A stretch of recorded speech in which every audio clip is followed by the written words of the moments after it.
Good afternoon, everyone, and a very warm welcome to each and everyone at the DigiBank Summit, the KSA edition. For our next very interesting session, I would like to call on the virtual stage Mr. Shorbel George Diab, who's Managing Director from OneSpan Middle East. Shorbel Diab is going to speak about a very topic that is very relevant to our current times, mitigating risks throughout the customer's digital journey.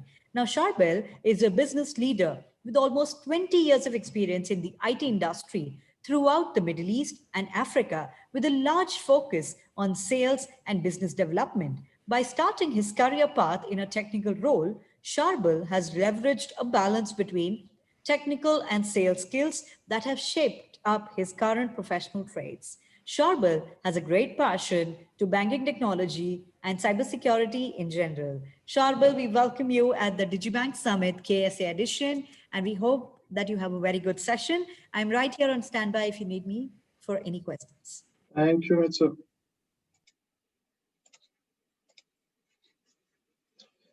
Good afternoon, ladies and gentlemen, and I would like to thank you for attending the event today. And I hope that you will be leaving packed with some additional knowledge and that you can leverage the technology in this new digital transformation era. Just as a quick statement before we start, maybe some of you or many of you would know us as Vasco Data Security.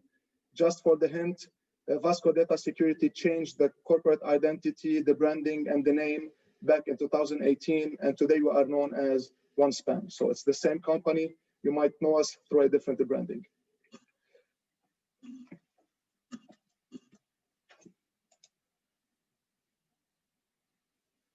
So as a quick start, and I believe many of our previous panelists, they have discussed this, but I need to look into it from a different perspective. So today, within the COVID-19 era and the pandemic, it has transformed our life. And actually the way how we interact with digital channels have changed. Whether we are banking consumers, whether we are employees in enterprises, whether we are normal consumers of e-commerce, so on and so forth, it has changed and shaped up our life.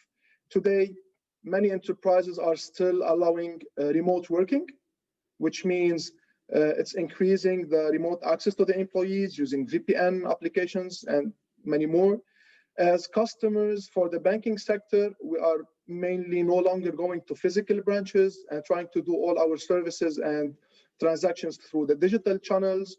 Maybe you are ordering taxis through the mobile phone, food through mobile phone, grocery, engaging more on social media.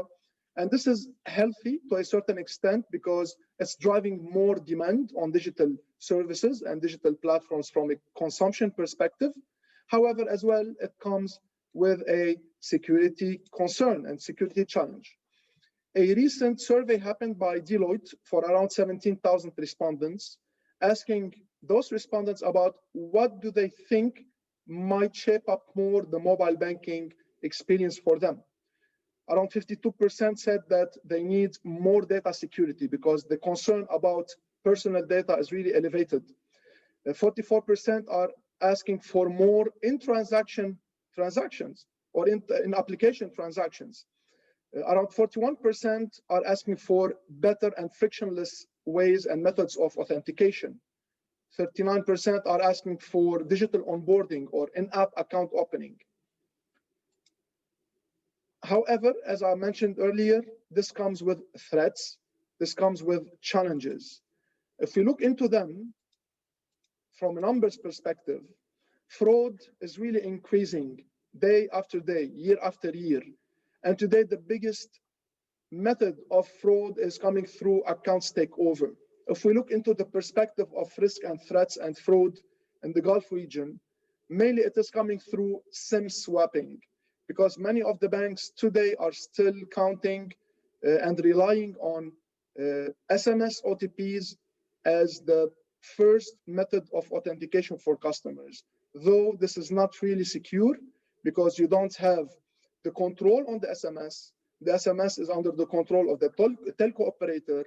It's not secured enough, it's not encrypted enough, it's an open text, and it has as well the one-time password. So any man in the middle would be able to attack, to get the data, and maybe to have as well a better or easier account takeover process.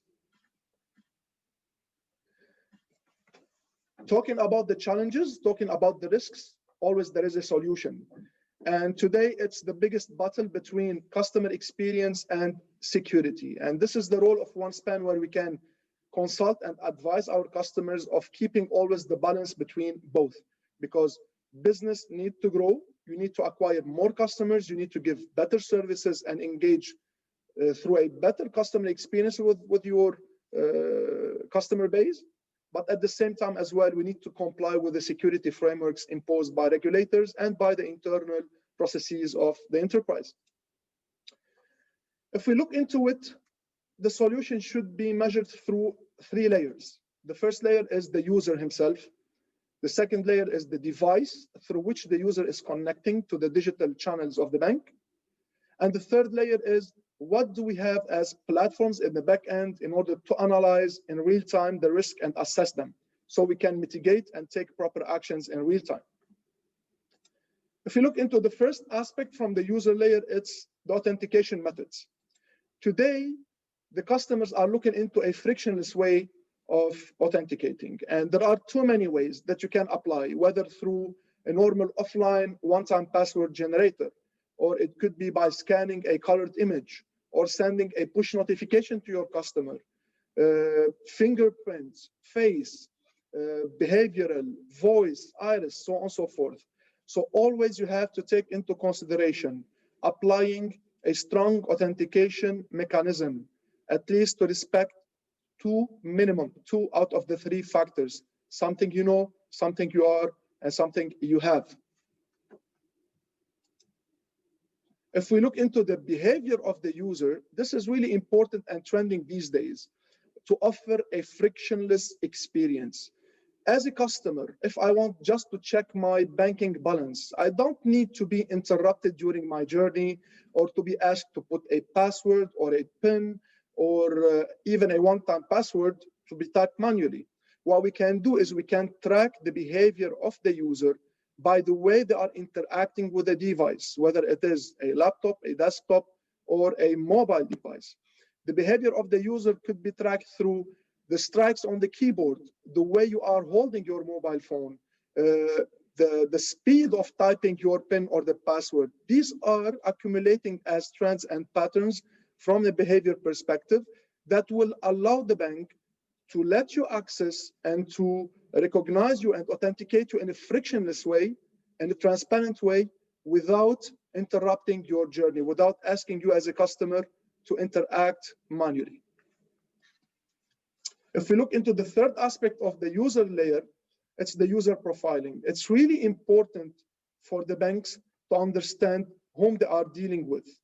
Today, if we take this example, Julie is a customer of Bank X, and her standard behavior is transfer money to a known beneficiary through a certain timeline from specific geolocation, using a known browser and using a known device. This is the usual and normal pattern of Julie.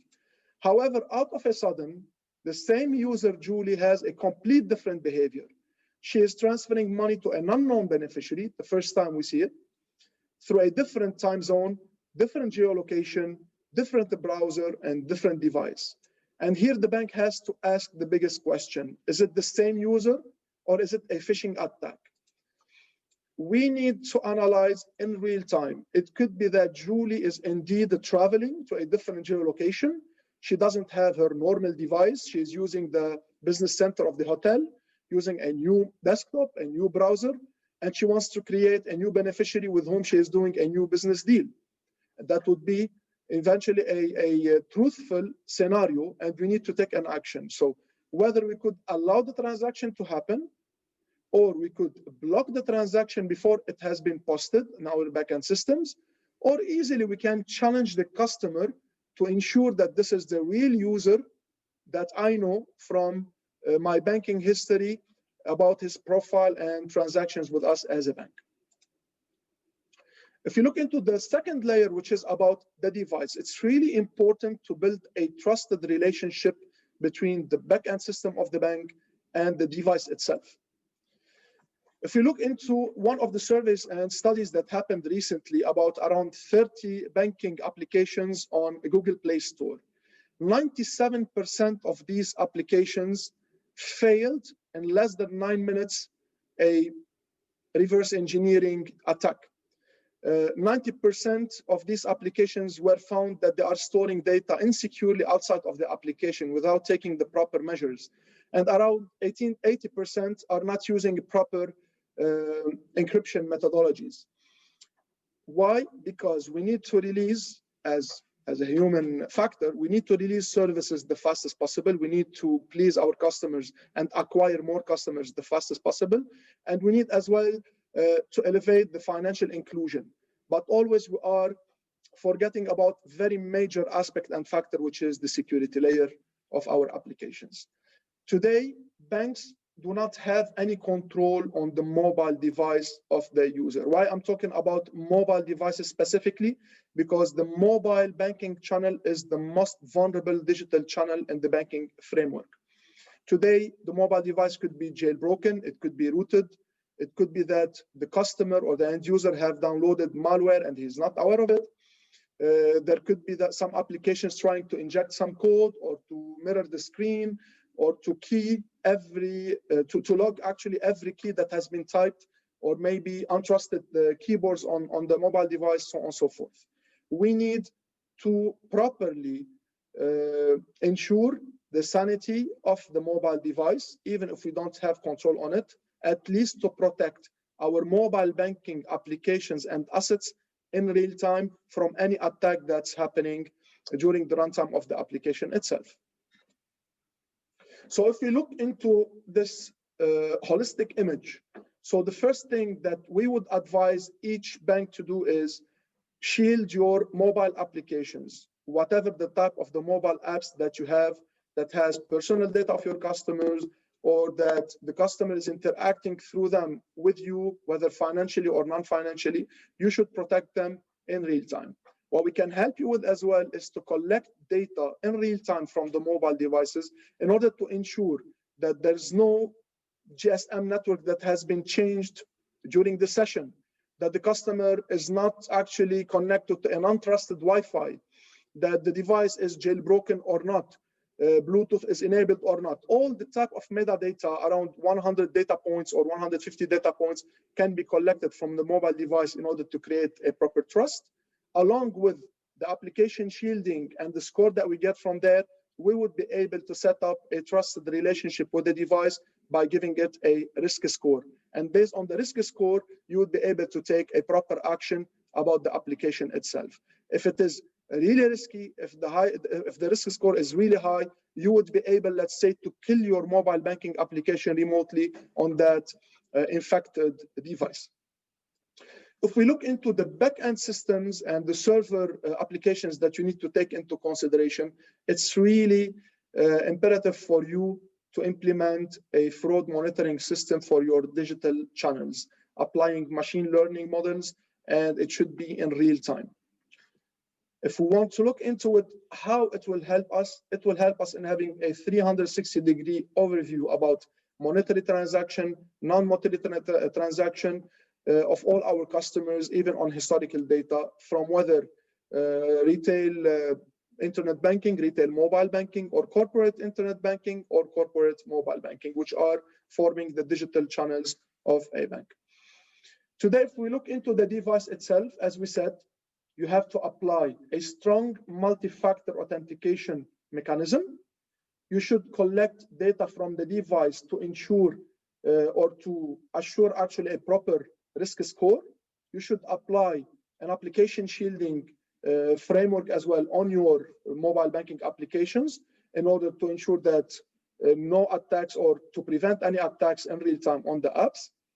Out of this, you need as well to communicate with your backend systems in an encrypted way through secure channels, which complement what you have as well as a bank.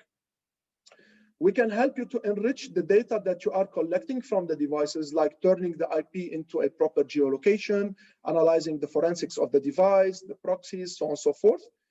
Plus, in addition to that, you have already the historical data of the user, from where he is connecting, if you've seen his device before or not, if you've seen the beneficiary to whom they are transferring the money or not, the location, the timelines, so on and so forth. Then you aggregate the data in order to send them into the decision-making engine. And the decision-making engine should be applying as well machine learning models. It could be unsupervised, unbiased, the system is working on its own, or it could be in the beginning as a supervised machine learning model where you are training the data model on its own. Once it is educated and it's rich with data, you can migrate it into an unsupervised model, plus the expert rules. So we have embedded in our risk analytics engine around 100 rules for the internet banking and another 100 rules for the mobile banking. These are built by our fraud consultants from an expertise perspective. These are pre-built in the system and you can amend and you can add on top of them.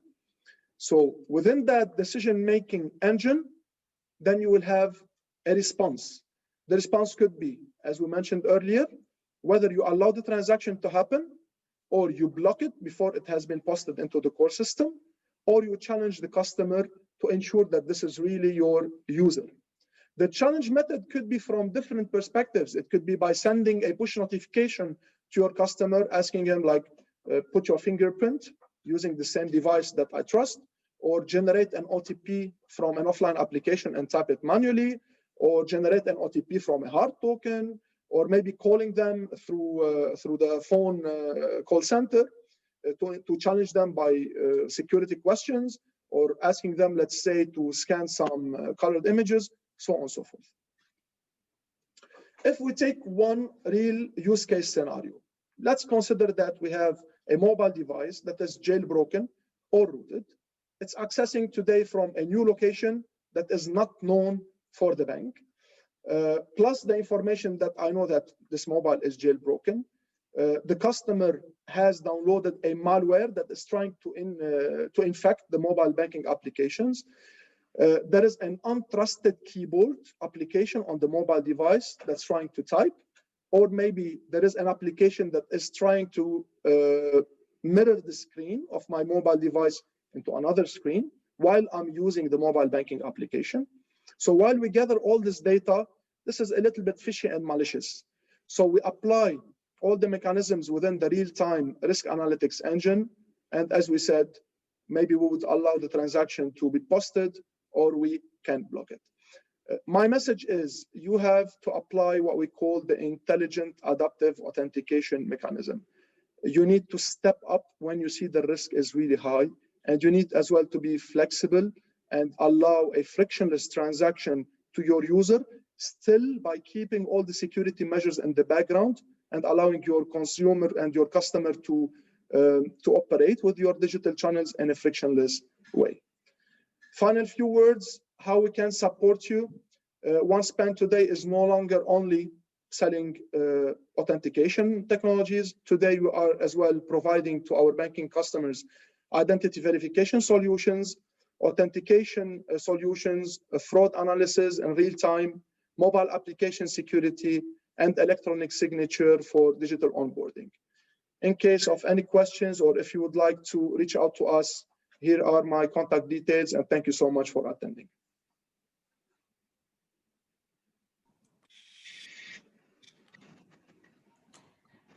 Thank you very much, Mr. Sharwell. So we have some questions online and they're coming in. I personally have one question for you. I wanted to understand a little more about identity verification solutions that OneSpan offers. Would you be able to elaborate on that, please? Definitely. So today we need to ensure throughout the digital onboarding process that this is a real customer providing to us real documentation, whether it is an ID, whether it is a passport. It could be through scanning the documents and being analyzed on our servers, or it could be through video conferencing to ensure really the identity of the person. This is the biggest trend today, and COVID-19 has played a biggest role because this is the new norm. We are seeing in the region, many banks are shutting down physical branches and they are moving whether partially or totally into digital banking framework. This is coming essential because you need to allow your customers to open accounts through a laptop or through a mobile device. But as well, you need to ensure that they are complying with the requirements from identity perspective. So we have our own solutions to provide a proper identification of the ID through provided documents by scanning them and analyzing them through the backgrounds. Right. Okay. And one more question that is, this is by the audience is, how is data protected in transit between the vendor and the client, as well as between the vendor and the end user? How is data protected at the rest on servers and backup media? Perfect. So our solution, when it comes, let's say, to the fraud system or to authentication mechanisms, they are situated between the digital channels and the core banking of the bank. So as I mentioned in one of the slides, we are applying secure channel mechanism, which is a full encryption layer between the devices of the customer and the backend servers. So this is a complementary. It doesn't replace what the bank has from security layers. On the other side, it is complementing the full encryption layers. All right. Okay. Okay. Thank you so much, Mr. Sharbel. There is one more question which I will be sending to you. You can probably reply to it, and we will send it to our the person who's asked a question. Sure. Because the next session is already begun. I wanted to thank you very much. Thank you so much For being a part of the summit. I really appreciate it. I really appreciate your time, and thank you for a very good presentation. It's a pleasure. Thank you so much. Thank you.